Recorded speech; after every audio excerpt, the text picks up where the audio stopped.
Look, we've hit 11 o'clock, and we've got some people here, which is great. First, Abby, thank you so much for taking the time to come on board with this today. For those guys who are kind of new to this kind of series of webinars, if you like, this isn't about me at all. I'm just going to do a quick introduction, and we'll hear from Abby.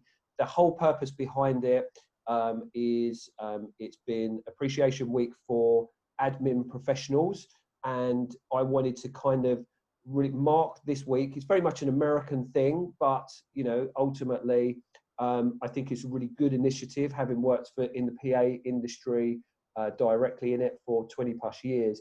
I thought it was a really good initiative to shine a spotlight on PAs and EAs and admin staff as a whole, really.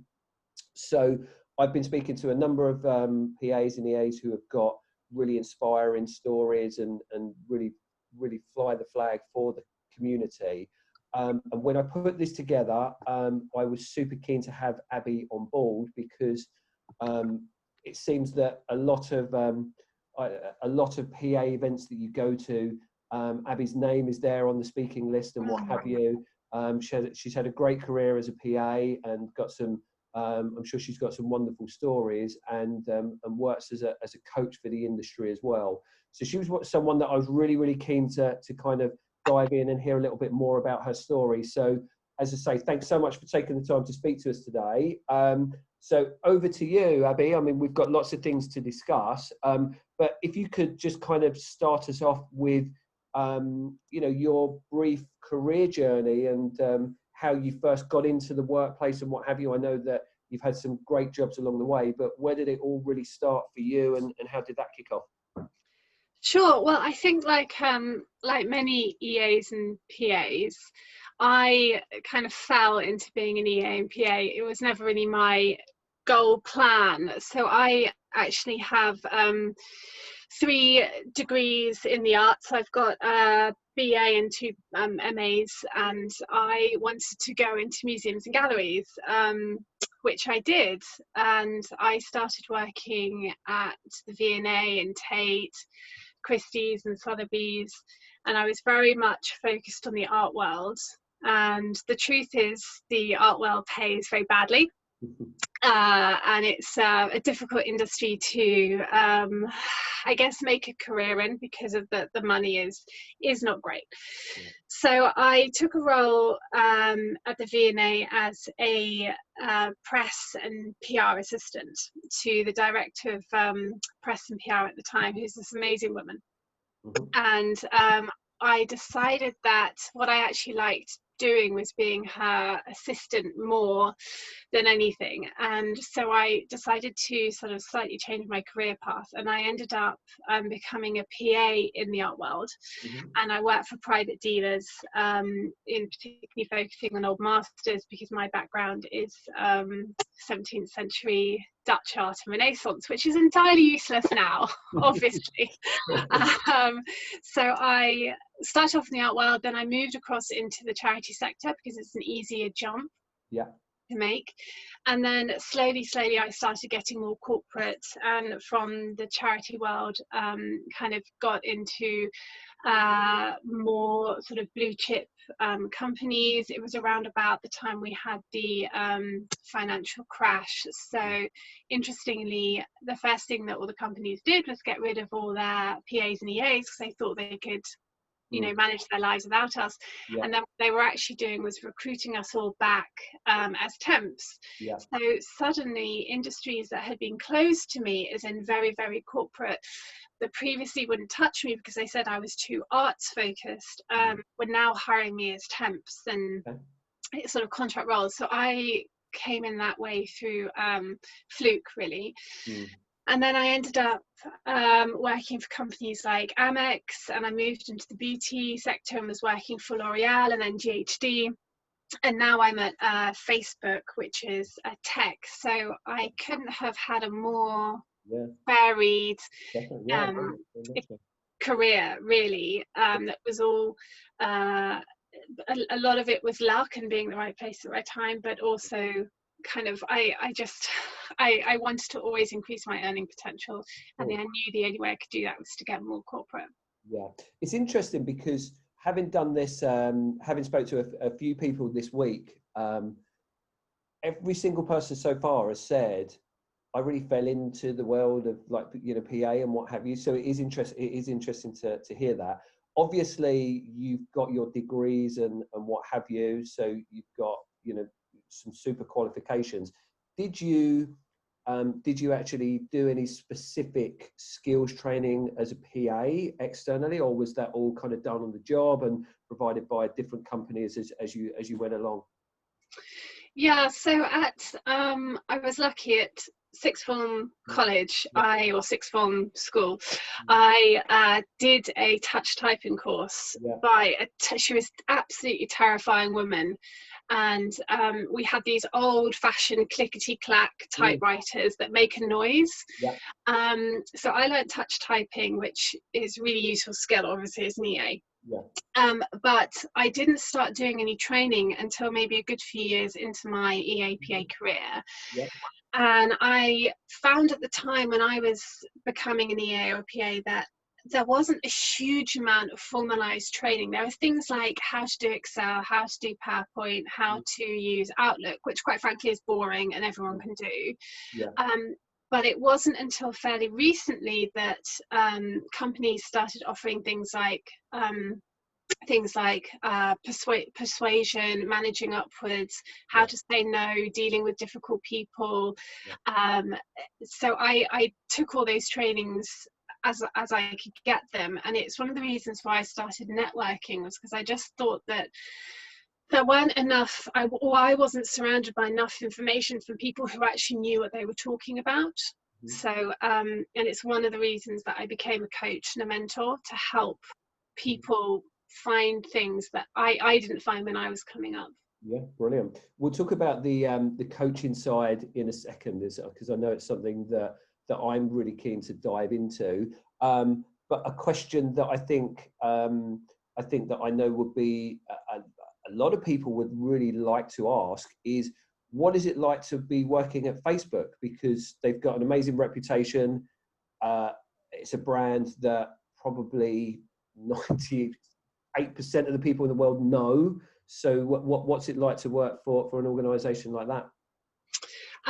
It's amazing. I absolutely love it. It's a really great company to work for. It is everything you expect it to be and more. It is incredibly fun company to work for. They really care about their employees. I have never worked for a company that has made me so happy to work for. I really enjoy it, and I feel very lucky that I get to work with them. At the moment, obviously, we're incredibly busy because so much of the world is using Facebook. So we are very, very busy, and I really enjoy it, and it has such a huge number of VAs and PAs. So when you join Facebook, you're kind of joining a whole new community of admin professionals globally, which is also amazing. And the team, which teams are you directly responsible for working in there? So I support I work in the ads team, so London ads. So every time you look on Facebook and you see an ad for something, that's my team. But I support the basically design and the research. So and of course Facebook owns Facebook Messenger, WhatsApp, Instagram. Anything else? No, I think that's it. So it's a huge, I think there's, the last count, I'm sure I was told there was something between 40 and 60,000 of us, something like that. Huge numbers, huge. I mean, what an amazing business model for, something to kind of come from nothing and look where they are now. Throughout your career, you've been recognised and have won and been nominated for various awards. How did those come about? And it'd be really interesting to hear, because you were PA of the Year in 2018 and 19, weren't you? I think I've been nominated. It sounds really big-headed, but I've actually forgotten. I think I've been nominated every year since 15 or 16, or winning. Anyway, it's You're very, obviously very doing something right then, so that's good. I think it is things like I do a lot of networking. I'm very visible on the circuit. I try to really engage with most of the PA networks out there. I think that's incredibly important anyway, and I would encourage anyone to do it, even if like me, you're a huge introvert and people are a challenge. I think also that because I've become somewhat of an advocate for the PA community, just because I do lots of public speaking and talks and workshops and webinars and engagements, and I go into companies and I talk to them about how to get the best out of their EAs, how to promote EAs, how to upskill, how to train, and I really care about the EA community. And I think also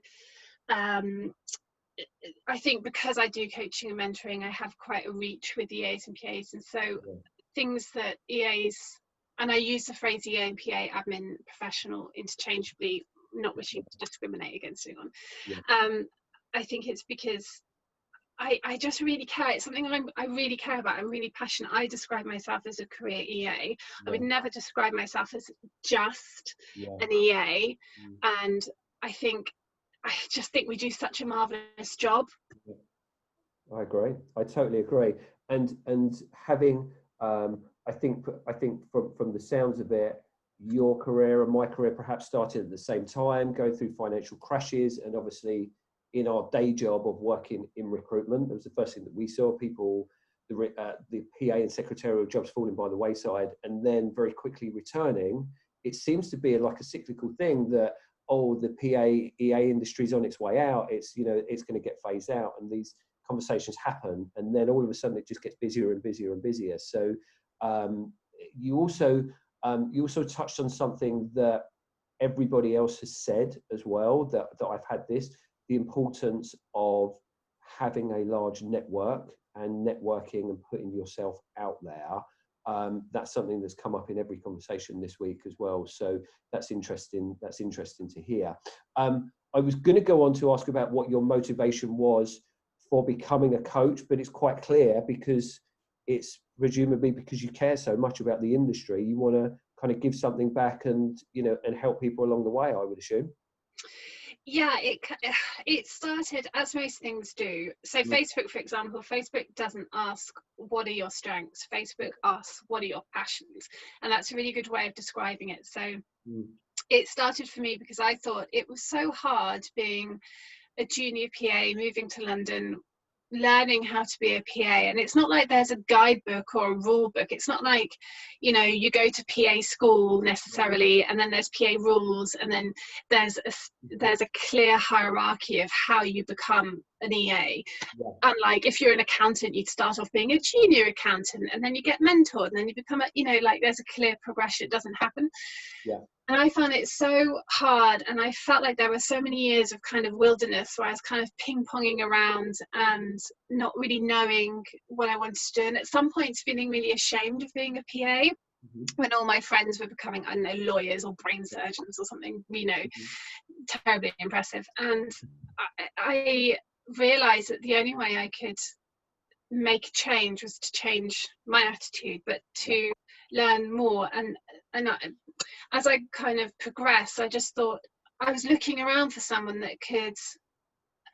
I was thinking when I was going to all these networkings, all these younger junior PAs or people starting their careers, or people who'd come back from maternity and were struggling, or people who wanted to pay a rise and weren't getting it, or people who were feeling undervalued, or people who had, quite frankly, horrible bosses, or people who were feeling like they'd lost all their self-confidence because they'd been in the same company for 15 years and the job market's changed.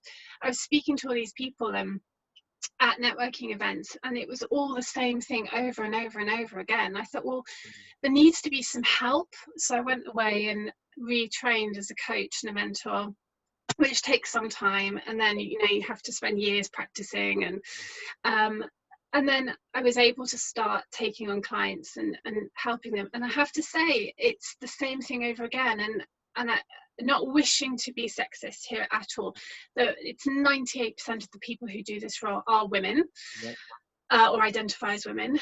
And I hear it over and over again. It's always women if you usually support men, to generalize here, because there are more male CEOs than there are female CEOs, looking after these people, and they're so busy supporting these senior execs, they're not supporting their own career, and there's no one really pushing and helping for their own career. And it might be that they work for a company that is lucky enough to invest in their EAs, that gives them money for learning and development, that encourages them to do performance driven pieces. But actually the majority of people don't have that, or work for very small companies who don't have budget.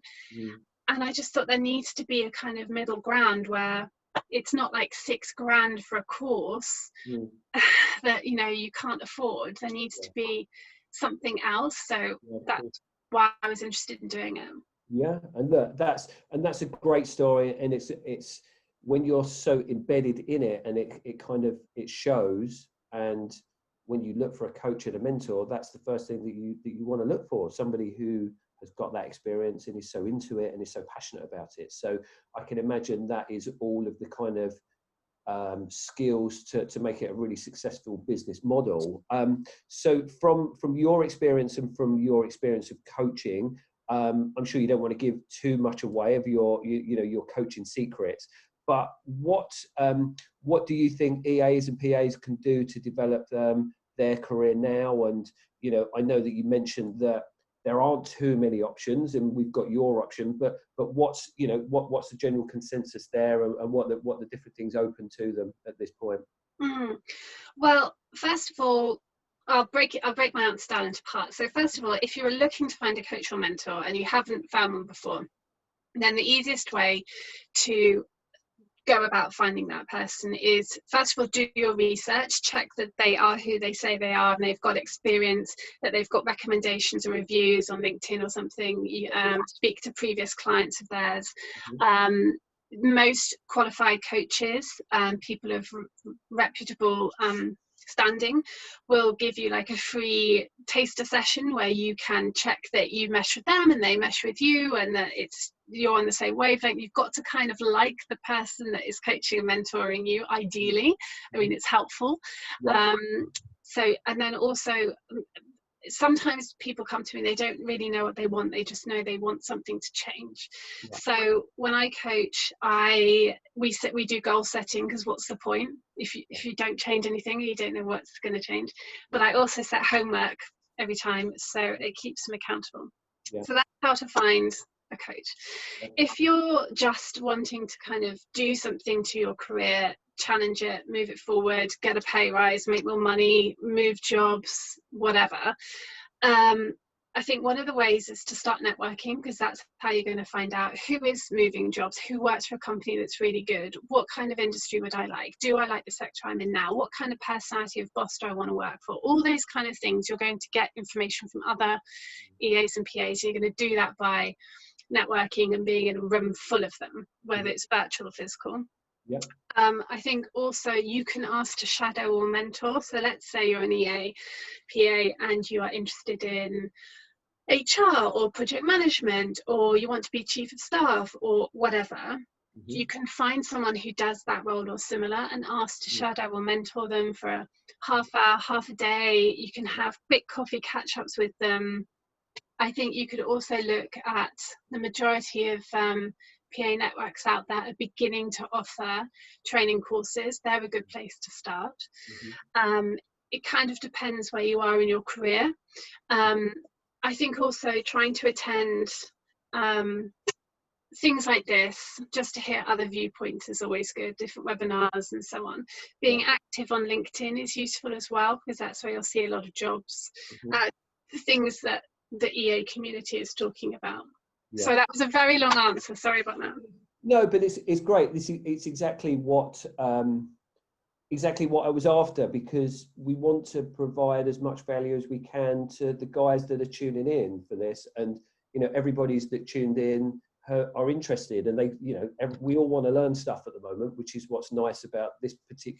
There's nothing nice about this particular moment, but what I've seen is a lot of people are very open to learning new skills and hearing people's different opinions and how they can better themselves. So no, that answers it. That answers it really, really well. So, if somebody wanted to get in contact with you today and they like what they've heard from you and they wanted to kind of enlist you as a coach, how would they go about doing that? So you can find me on LinkedIn. Mm-hmm. I'm also on Instagram as the PA coach. Okay. Today, I'm going to be offering a 10% discount for anyone who wishes to book coaching or mentoring sessions. I offer a free 20-minute taster consultation where we can talk about what it is you want, what you're looking for, what's the point. And yeah, you can. I think I'm active on most social media, so apart from Twitter, because don't do that. You can find me. Good stuff. Well, what we'll do, that wasn't premeditated at all. I wasn't aware of that, but we'll post some links up to that today, so all of our community can kind of see that, and if people need to get in contact with you, then they can see that route. So before we wrap up, and whilst I kind of asked the last couple of questions, if anybody has got any questions for Abby, just kind of, if you drop them in the group chat or have a think of them now and then jump on when we're finished, now's the time to start thinking about that.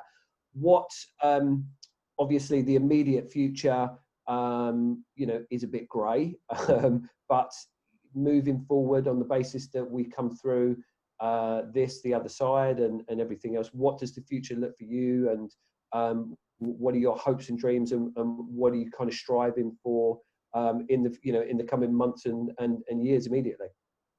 So Facebook, me at work, we are still at work at the moment. So we are all just working from home. The thing I miss is travel, because I would usually, I've been going back and forward to San Francisco to our head office there a little bit. So I miss connecting with my EAs there, but we're doing it virtually. So I mean, personally, I think this will go on for another few months, but, I'm not the government, I don't know. So I suppose I'm kind of settling into the Facebook role because I'm fairly new. So I need to learn what Facebook is in this new world. Oh, I can see a question. Should I answer the question now, or we'll come back to it at the end? Okay. We'll come back to it at the end. So for me, I want to continue doing networking, even if it's virtually or however. And I think I'm involved in some of the award ceremonies for EAs, PAs coming up the next year or so as a mentor and a coach, and I like to be able to sort of pass that on. I have quite a few clients at the moment who a lot of my clients go on to win awards, which is amazing. So that's very exciting. So kind of helping people, but I'm also super aware that this is a really difficult time, and it's almost like you can't make plans a little bit. Of course, totally get it. And my last question to you, which is how I've wrapped it up with everybody that we've spoken to so far. You've had a great career, you've had lots of experience, and you've kind of really dived into the EA community and have learned so much. What would be the kind of best pieces of advice that you could give to yourself when you were starting out, and then in turn to everybody at this point? What's the kind of best what are the best kind of tips that you would say for people to take away from this in your experience? I have made loads of mistakes, so many, and when I fail so spectacularly. So my advice would be, make those mistakes and own it, and don't dwell on it. If you take the wrong job, quit. If you hate your boss and you can't change anything, there's other options. If you loathe your commute, change it. If actually you hate being an EAPA and it's the worst thing you've ever done, and what you really want to do is project management, go for it. So I would definitely have been a lot kinder to myself and stopped myself from struggling in situations that were so hard and I didn't have to prove anything. A few years ago, I was working in a fashion industry for a fashion company, and it was just so intense and so awful, and I hated every single moment to the point where I got myself so stressed and anxious and intense that I had a heart attack at work. And I I had to quit that job, and I got really depressed about it and thought I was a terrible PA because I couldn't hack doing my job. And so now I've learned about what work-life balance as a result. Yeah. So I would absolutely, oh gosh, be so kind to yourself. And also, no one is going to promote your career but you. So Yeah. therefore you have to take responsibility, and it is on you to push your career and to push everything that you want, and learn from your mistakes, and be so kind to yourself. We're so kind to other people, and I don't think we are to ourselves enough. Brilliant. I love that advice. I absolutely love that advice. So, I mean, thank you personally for that. It's it's something that I think about a lot, especially the mistake side of things. And I always try and say that to my team. You know, it's good to make mistakes because that's how you're going to learn. So we've had some questions come through. So let's I'm going back up to the top. Okay. Controversial one, because we're never allowed to talk about age when it comes to recruitment. But does Facebook does Facebook favour younger candidates? Would they employ people? Sure. As far as I understand, there is absolutely no discrimination at all. I've seen that we have colleagues of all ages, and Facebook has a really vigorous recruitment process that makes sure that it is incredibly open and accountable, and no, that kind of discrimination would not be acceptable at all. So no, so if you want to go for it, go for it. I mean, yeah. Great company. Yeah, of course. I'd love to hear more from someone at Facebook about how to get a job there, because I know I've heard a lot. It's not a company that I recruit for specifically, but I've heard a lot that the process at places like Facebook and Amazon are kind of, it takes a lot to get a job there, given the volumes of applications and what have you. So I can imagine it's pretty stringent, and the discrimination piece, I would be very surprised if that really is prevalent. So, hi Abby, thanks so much for your time. Be interested to hear from you if you've had any experiences with really tough boss, and how you manage that, how you manage your role. Working with difficult people is not easy. I'm currently in this position, so it would be nice if we could hear your experience. Sure. Well, first of all, whoever posted that, Mimi, you have my sympathies. I completely understand. I've had some horrific, tough, awful humans in my time. Apparently, that's the kind of person I attract to work with. Previously, there's a practical thing you do. So there are courses called How to Manage Difficult People, How to Work with Difficult Personality Types. I think they're run by the Global PA Association, but if you Google that, you will find them. So that's like a practical thing. They give you really practical tips. I think also there's only so much. I think EAs and PAs are expected to be very flexible personalities. We have to flex our personality and working style to work with anyone that we're put with, or we interview with, or we end up supporting. And it doesn't seem to go the other way. I don't see many CEOs adjusting their personality to match ours. So I think the type of person who ends up being really successful EA and PA, first of all, is a flexible personality, right? But even then, there's a limit of how much can you put up with. So I think trying to disassociate. So quite often I had a boss that I think very much you can become in the worst case scenarios that you're sort of like a verbal punching bag or an emotional recipient of their bad mood, their arrogance, their aggression, their self-absorption, all of those negative qualities that maybe the rest of the staff don't see, but only someone particularly close like you or perhaps their partner might see. But that's in a way kind of a toxic relationship, because I mean I wouldn't put up with that from my partner, so why am I putting up with that from this person just because I'm being paid? So I think it is really difficult, and it's a question of how much can you first of all kind of put a barrier up so that all that negativity kind of doesn't come through the barrier. How much are you willing to put up with? How much is you and them?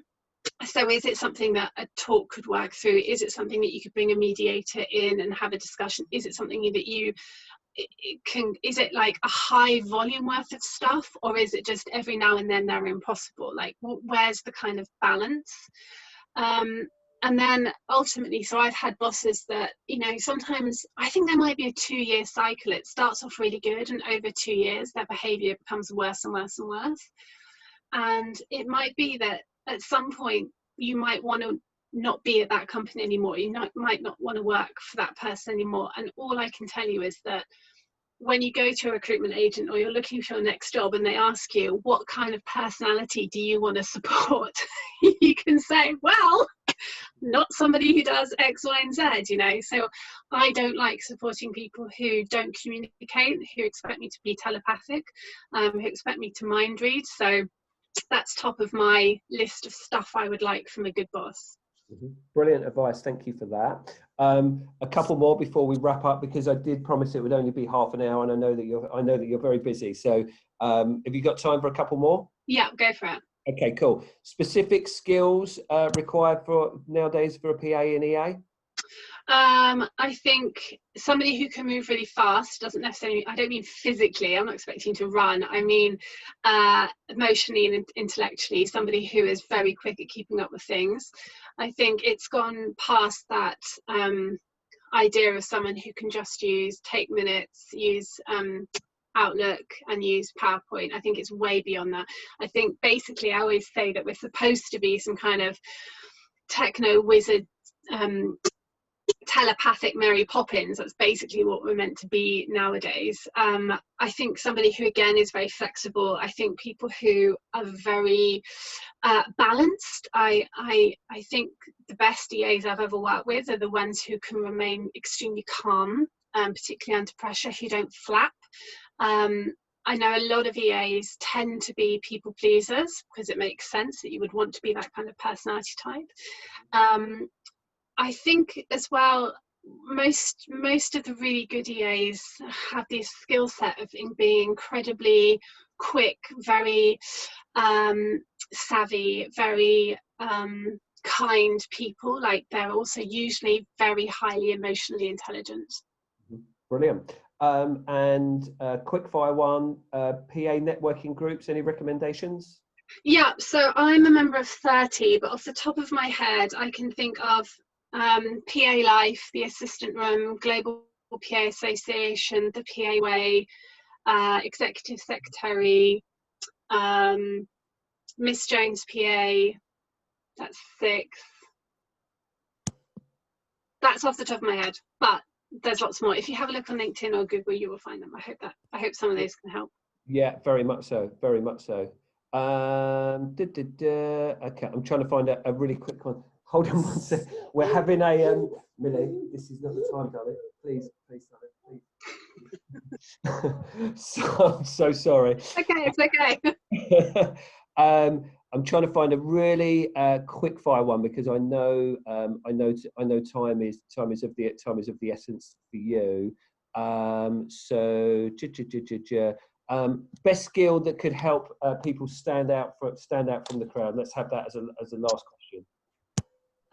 Best skill. Be honest. Be really honest. I think that's a really underrated skill. And I don't see it enough sometimes. I think honesty, I'm very, like, when you interview somewhere, don't just be really honest and know yourself, know your limits, know your strengths, know your credibility, know your passions, know your failures. I'm very aware of mine. And so when you get asked those things, particularly in interviews, just be honest. Good stuff. Brilliant. Thank you. Well, look, I think I speak for everyone. We could have gone on for a very long time, but I know that time is really precious for you because you are still really busy. Yeah. So look, thank you on behalf of everybody. Sorry we didn't get a chance to answer all of the questions, but I think we covered so much in that half hour. I really enjoyed it. I'm sure that everybody else did as well. So that on behalf of everyone, thank you so much, Abby. It's been great having you on. I was personally really looking forward to it, from hearing you a couple of times in your speeches and what have you. And it was even better than I thought it was going to be. So thank you so much for that. I really appreciate it. Okay, you're very welcome. Thank you, everyone. Okay, thank you. Thank you. All right, cheers. Bye-bye. Bye.